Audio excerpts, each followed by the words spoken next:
Welcome to the ACC Panic Room alongside Lauren Brownlow. I'm Joe Ovias. NC State's season started with a dramatic end of game situation where ECU missed a kick and they win the game, and everybody's going, whew, man, what's going on here? And the season ends against an in-state rival with a missed kick, and everybody's losing their minds. It's a hell of a regular season for NC State in ways that we did not expect it to be a hell of a season for NC State. And for North Carolina, a great year, which results in the Coastal Division, is soured by the last 2 weeks before they go to Charlotte to take on Clemson. Where do you want to start, Brownlow?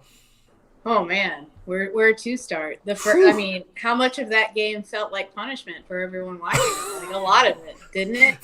North Carolina's basketball game started 2 hours into this football game, and it ended at the same time as this double overtime game. I tweeted it too. There was some real like E.T. Elliott energy going on because like the leads were the same for a little while, and then then they both end up losing them. Yeah. To me, the defining aspect of this game was each team had instances where the other team could not take advantage. So they kept getting the opportunity to get back in this game, and then they would have their own moments where they would literally fumble it, or there was a review in the end zone that was the right call at the end of regulation. And then, of course, NC State thinks they're winning, and they get caught flat-footed on the subsequent play. Somebody tweeted me after the touchdown. They were like, "Is that NC State stuff?" I'm like, the guy you gotta call reverse the play before, right, and then they scored again. Why is that NC State stuff? Right. I know everyone wants to claim the bad luck around here, but I'm sorry. Like, you had a chance right there to like get out of it, and you couldn't. So let's go ahead and look at this from the winner's perspective. NC State closing out the year with this double overtime win against North Carolina. It wasn't pretty because NC State's been in a situation where it can't be. You know, that Ben Finley comes full circle here because the last time we saw Ben Finley play in Chapel Hill, it was in a bad situation, and it wasn't set up for success, right? And he comes into this game, similar circumstances, not exactly set up for success, but being around the program, my understanding is, because I always wondered, like, here's a guy that clearly wasn't, he was on the scout team for heaven's sake. Like, you would have assumed he would be second string this year. Like, there would be no question. You would think that, but he wasn't, and you would think to yourself, man, in the day and age of transfers, how is he not going somewhere else for playing time? But my understanding is that he just likes being a guy on the team. He likes his role on the team. And now he goes up there with, his brother and, being undefeated in Chapel Hill as a starter. My question is like, and no offense to Jack Chambers, who seems lovely. I'm not trying to like bag on Jack Chambers here. Sure. Okay. But let's be real. Since we've seen Morris, since we've seen Finley, how much time was wasted with like trying to make Jack Chambers the quarterback when you kind of knew he wasn't likely to complete many forward passes and like go downfield? Why was that experiment a thing that was tried when like Finley has played? He probably has some degree of chemistry with the receivers, and like, why were we even doing the experiment where the guy who can't stretch the field is in there? I'll go with what I usually say in these situations. We're not in practice every week. We don't know how these things look. Well, I have a theory. And what's your theory? My theory, and I did like half jokingly say maybe it's because like all these quarterbacks look like trash against the defense, so who knows? But my theory is because Jack was the one that he trusted the most not to turn the football over, and so he sacrificed everything else. Yeah, we saw that with Bailey Hockman the last time they went through this. Yeah. In the 2020 season, where they found inventive, it wasn't pretty, but they found inventive ways to win football games. And I like the way they used Jack Chambers in the first half. Everybody wants to focus on the fumble, but like, let's not forget that they used him in a similar situation and that actually resulted in a touchdown. So I don't like that revisionist history. If you wanted to get on NC State's offense, it was in the second half when they didn't trust Finley, who had been stretching the game out a good chunk of the day, to keep doing that, or to just stick to running the ball rather than running those screens that all I have to do is say screens, and NC State fans are going to go through some Well, level I of was trauma. sitting there like, why? Like every time they called a screen, I would say why, and then they couldn't. Yeah. I mean, they had a lot of trouble running the ball, though. That was the thing. They couldn't run it against the Carolina defense that is not good at stopping the run. So, like, they would try to run it, and they just couldn't. I mean, Dave said it even at halftime. He was like, we can't just beat them by just continuing to throw the football, although that's ultimately how they kind of had to. So I have a question. I have two questions for you. Okay. The first one is, given what the expectations were for NC State this season, including a not quite a Heisman campaign, but it was a Heisman campaign for Devin Leary, and we know what happened with the injury and everything else. And you can't undo some of the ugly losses. I'm looking at that Boston College one as the big one. Do you look at this year at all differently as they wrap up the season with a huge win in Chapel Hill on their fourth-string quarterback? They start off the season Can we with not a win over call it ECU. that? I just want to advocate. And then now they got the Wake Forest game as well. Do you look at NC State's official tweet here where it says state champs? Quarterback. What's that? No, I'm not calling him a fourth-string quarterback. He's not a fourth-string quarterback because that would assume that he has the talent level of a fourth-string quarterback. And or that he should have been a fourth-string quarterback. I think we can argue both of those things are inaccurate. You're picking nits at that point. He was he was on the scout team. Whether he has the skill or not is immaterial to the point. Whether it was a right decision team. or not, I don't know that we can He was argue. still fourth on the depth chart. So I'm speaking factually here when I say fourth string. I get what you're saying, but there was a reason why we're calling him fourth string. That's picking nits. Well, whatever. No, I mean, I'm just saying, let's be realistic. They act like, I mean, I don't even know who Carolina's fourth-string quarterback is. I don't even think they have one. So, you know what I'm saying? It's there's just this fourth guy. Wow, they pulled a miracle. It's no, this is a great recruit coming out of high school. This was not just a miracle. But yes, I do think absolutely, considering what they were going through and considering the fact that, they kind of came into this loose, though. And that was my thing about this game. Yeah. State had nothing to lose coming into this game. And what role did they get to play in this game that they haven't been able to play in weeks? The underdog role, right? Yes. No one believes in us role. And they didn't get to play that this season in almost any game that they played except for Clemson. And they played an excellent first half at Clemson, I thought, And so that's a place they're very comfortable being in. Then you get a Carolina team that's suddenly questioning itself very much after the Georgia Tech performance, especially with the way its offense played. And they're going against a defense that is excellent in NC State's. And it's a perfect place for State to be. Really, they love to be in a place like that. And they absolutely did what they needed to do. And they capitalized, but they sure played with fire with it because you were sitting there yet again, they are asking their defense to do it all. Because the thing is about this is this, right? They played the same formula they've been playing most of the season. This game was the same formula. There was nothing all that different about it. They just managed to come out on the winning side. They still asked their defense to do everything. They still probably waited. They shouldn't have gotten conservative when they did. They should have continued to kind of push down the field and air it out against the Carolina defense that has really struggled. But in the end, it worked out for them. There were just mistake after mistake for a while there. They just kind of kept trading them. And that's what made me sad about it for a little while. That's what made the game feel like a sadness pit for a hot minute because it was okay, great. This is cool. No one's going to win the game. They're just going to trade mistakes until someone manages to not lose it. Yeah, there was a lot of Spider-Man pointing meme energy on this one. But to your point about the defense, I feel the same way about North Carolina's defense as well. It was weird, right? It was very strange. This is now 2 weeks. This is now 2 weeks in a row where North Carolina's offense, and we've talked about this all season long, and you've made this point, and I'm in agreement with you on this one about you need the offense to be perfect to win these games. But a funny thing happened as the season went on. North Carolina's defense would, in the fourth quarter, make plays, complimentary football, as you like to talk about, and give North Carolina's offense an opportunity to go out there and win the game. And it's the classic, mess around and find out situation. All last year, they messed around and they lost those one-score games. This year, they were on the other end of it. Sometimes you have a lucky year, sometimes you don't.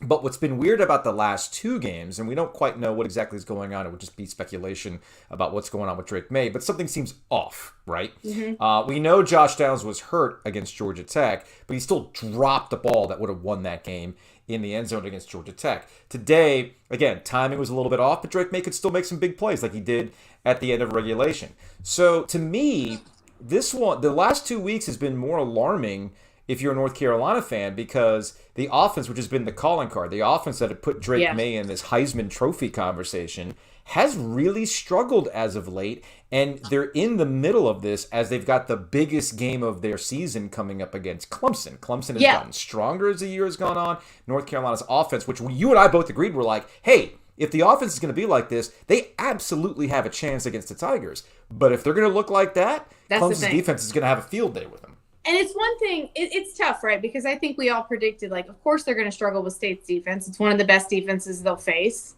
Like, we all understood that. But I think against Georgia Tech, maybe they overlooked whatever you want to call it, right? Trap game, right. Classic trap game, right? I don't know. You chalk it up to whatever you want. But, like, at the same time, it's like you said, you kind of just kept waiting for the offense to, like, click into gear. It never really happened. And you know, I don't want to take too much away from State's defense, though, because they played very well. I mean, a lot of times Drake May had nobody to throw it to, but you're right. He was off at times. He just didn't seem quite as crisp. Finally, in the second half, he started kind of making those running plays when they were available right up the middle. In the first half, he seemed a little tentative with that. He would just kind of like dance around for too long and then wasn't able to get anything out of it. But yeah, I mean, I think maybe last week shook up the offense a little bit because they had looked invincible. I'm sure they felt invincible. And so for them to go out against a team like Georgia Tech, which has an okay defense, but by far not an amazing one, and to play the way they did, like that's not very good. And then in the first half, you got State's defense, which again is very good, but you got them getting to Drake May with like 3-man rushes and everything else. Like that's not good. And so if that's the way it's going to play against Clemson, like, it can get ugly in a hurry. Should Mac Brown have gone for 2 at the end of regulation after they had a second chance after the overturned touchdown, and NC State was celebrating. I know the announcers were pointing that out, like they put 2 seconds back on the clock. A little flat-footed, they go out there and they score the touchdown. Mac has not been afraid to go out there and win it in the past. Okay, like just go out there and do it. I think he should have gone for it, given how Drake May had been playing there at the end of that game. Given how they literally ended it there, and he clearly had some ice in his veins, so to speak. I would have gone for 2 there just to win the game at that point and give yourself that confidence, that high, going to Charlotte for the ACC title game. 2 things though. One, do you remember the last time they went for the win? Who were they playing? I don't remember now. Clemson. Yeah. Number 1 team in the country. Yeah, that was what? Home. That was at home. That was what, in Mac's first year? When, okay, that was the first time. They went for it? He straight up said the reason for that was, we're not the favorite. We're the underdog. We got the number 1 team here. Go for the win. Why take it to overtime? Why mess around?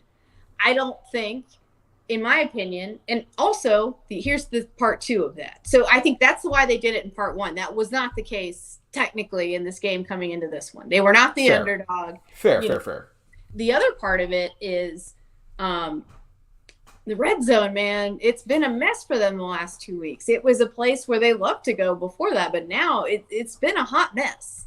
The play but you're just going to be great there. Like, so what are you going to pull out for a 2-point conversion? Like against State's defense, which I think it was a sign of respect for State's defense, if nothing else. Like possibly, and it's like you're at home, you're supposedly the better team. Like kick the extra point, go to overtime. The defense had been playing well.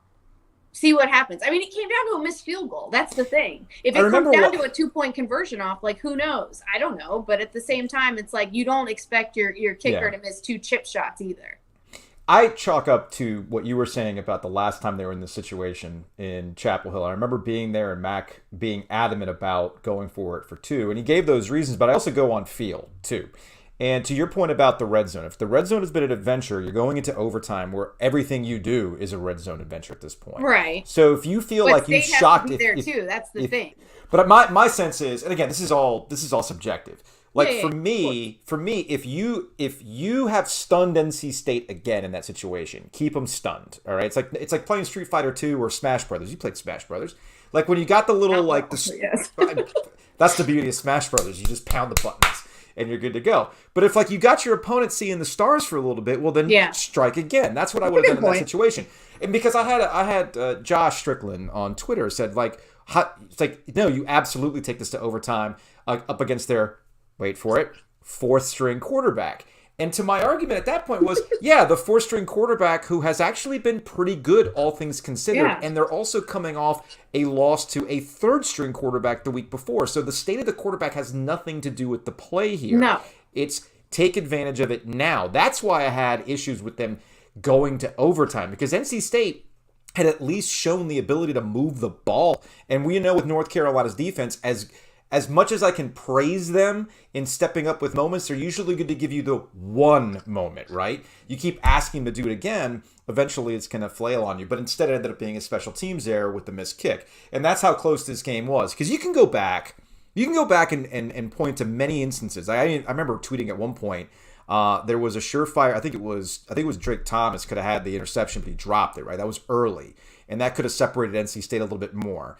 Yeah, then Carolina drops a pick later. Yeah. Yeah, North Carolina scores a touchdown after the would-be interception. Yeah. And then you go back to the fumble, right? We go back to that Jack Chambers situation where he fumbles the ball. North Carolina doesn't do anything with that, right? And NC State turns around. I think they come away with they ended up missing the field goal in that situation. So again, these moments of poor execution, mistake, missed field goal, just piled on top of one of each other. You were just waiting for the next shoe to drop for either team. That's what made this game stressful for everybody watching, and that's what makes the rivalry between NC State and Carolina in football so much fun. This is a game, and you and I know this.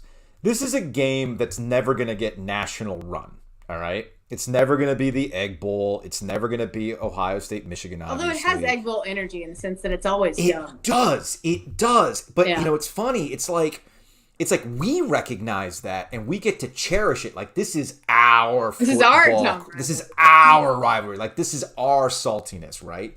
And it extended itself after the game. Because what we got, this is from our friends over at the Wolfpack. Let me see if I can pull up this. Hold on a second as I pull up the share screen here on the StreamYard so we can see this stuff. So this is from the Wolfpack. I know some other people have had some on the field looks, but we got NC State's players after the game running onto the field with the NC State flag and then just planting it right there at the 50-yard line. Now, for the record, I think it's funny they did it on turf, so that's a little harder to do on AstroTurf. But that's number one. Number two, I have zero issues with this. Okay, zero issues with this. If North Carolina was at Carter Finley Stadium last year and they pulled off the win and they put out a UNC flag and put it there in the middle of Carter Finley Stadium, I would have been all about that. Just like I had zero issues with Drake May, however many weeks ago it was, when he talked about how, people want to go to Carolina, I don't like State, blah, blah, blah, blah, blah. You had the anecdote from Dave Doran to the announce booth where he talked about, like, I don't like North Carolina. They talk bad about our coaches. He was like, their coaches, I was like, dang, he's airing some grievances there. He really is. He really is. But my point is, like, good. That's what this is supposed to be for. That's the rivalry. That's what gives it the sizzle. That's why we watch it. That's why we like it. I mean, yeah, it also just makes it silly at times, too, because then fans go back and forth, and they're like, so-and-so shouldn't say this because XYZ reason, and it's all just silly. It's like, who cares? Like, just let them talk. It's just funny. It makes it more entertaining. But, and it does. It makes it more interesting. Like, I'm eagerly awaiting, like, what the Doran speech might be, if there is one. Yeah, I watched the ABC broadcast after the game to see if he said anything interesting, but he was like emotionally in tears, which I completely get. Understandable. And that's why I titled this Panic Room what I titled it, is that this was an emotional win for NC State and for Dave Doran, given all the things that they had gone through this year. And this was supposed to be your year where you win the division, where you're competing for the ACC championship, and instead Carolina's the one that's off to Charlotte. But on the way out, you can still give them a little on the way to Charlotte, just to remind them that this is not surpassing anything. Because that's another part of the conversation that I always enjoy, is that people always look for these inflection points between NC State and North Carolina as though one team is going to just take off from here. They don't. They're tied together. They're like handcuffed to each other. They cannot continue past the other. And games like this remind you of that. Well, and it's just funny because it's like they're so like, I don't know, it's never a meaningless game, but like at the same time it kind of is, right? Because like it doesn't matter for anything beyond just like bragging rights or whatever else. But like if you told State fans at the beginning of this year and Carolina fans what each of their records would be after they played each other without telling them the outcome of all the games, State fans would be mad, and Carolina fans would be thrilled. And that's not how either fan base feels right now. And it's just funny how it works out. I guess we can close on this then. Does the result, pending bowl game, does today's result change at all the season for NC State? The season, no. I don't know if it does, really. I mean, the season just kind of is what it is at this point, right? Like, I mean, let's be real. It's just like Carolina, we've talked about. Like they had plenty of lucky wins too along the way, where like they kind of needed some help from opponents and they got it. And you know, and that there's nothing wrong with that. I'm not saying that there is, but they played with fire plenty, and they could have lost more games than they did, but they didn't. And then they lose their quarterback, and you know there were some gross ones in there, like the Syracuse game. We don't have to talk about that ever again. Or the Boston College game, for that matter. Well, Syracuse one was more gross the way it played out, because it was like they literally could not do an offense. I'll say this about State's season. Yeah. It further solidifies what I've said about Dave Doeren throughout his tenure here. The seasons might not go to the level of expectations that were set for it, but Dave Doeren's squads are never going to quit. No, right? Never. There is a level of... And the resiliency shows itself in different ways, right? Just because it looks like they can bounce back in a quarter like they did in the Florida State win doesn't mean it can necessarily carry over to the next game, which is what we saw against Syracuse. Or you turn that corner and you have a hell of a game against Wake Forest, but then you also back that up with some ugliness like Boston College. But to me... Today's result and the reaction that Dave Doeren had, the way the players came out fired up for North Carolina, there's never been any sort of opting out, right? No. Like I was actually looking at some of the tweets, and Dave Doeren, as we're recording this, is talking right now, and he was talking about Ben Finley. He said, look, kind of goes back to what we started with at the beginning of this conversation. Yeah. Ben Finley is a guy who easily could have gone to the portal to go find some playing time. He didn't. And I think that's a testament to what the kind of program Dave Doeren has built at NC State. Again, is there a ceiling? Maybe. But you know what? There's a ceiling for 98% of college football programs out there. Yes, 100%. And I'll take more out of how this team finds ways to still get these wins than anything else. Again, that's a credit to Dave Doeren and what he's been able to do at NC State, given the hand that he's been dealt with at NC State. Now for North Carolina. You win the Coastal. You got Drake May. I mean, they certainly have had a hell of a season, but it's ending on a down note with these last 2 weeks. And I know there's a lot of existential dread. And last week worked in this one, in my opinion. I'm with you on that. Like much. And they could get crushed by Clemson for all we know. But at the same time, they might give them a game like we saw back in 2015. Yeah, and like do you feel different about Carolina if they either gave Clemson a game or somehow managed to beat them? Like then this week's forgotten and no one cares anymore. So That's exactly, I'm with you on that. Like, I don't think the story's written on North Carolina's season yet. If they lose to Clemson, then yes, I think the way things ended is in totality is going to be viewed as, man, what could have been. If they do beat Clemson, then obviously everything is all good. You won the freaking ACC. So what else are you going to say? And you ruined Clemson. What were they actually picked in the Coastal? I don't even know. Like third, maybe? I want to say they were third. I mean, they had a couple first place votes, and we talked about it back in July. I mean, doesn't everyone? Well, there's that. I think Duke was like the only one that didn't. Yeah, I will say this, though. This result, and Gilio and I talked about it earlier in the week. I mean, I'm pretty sure this likely solidifies Mike Elko to be your ACC Coach of the Year. This one does? Mac had an argument. I don't know. The Georgia Tech game. I think the Georgia Tech game lost him more than this. It probably did. Anyway, that's going to wrap it up. Mike Norvell can make a comeback. Maybe they're down 14-7 to Florida right now, unfortunately. That's true. All right, that's going to wrap it up for this edition of the ACC Panic Room. And we'll see y'all later in the week as we get ready for an ACC championship game. At some point, we'll talk about some hoops, which Hubert Davis talked about those yellow flags, and they lost today. So, is what it is. We'll see you all then.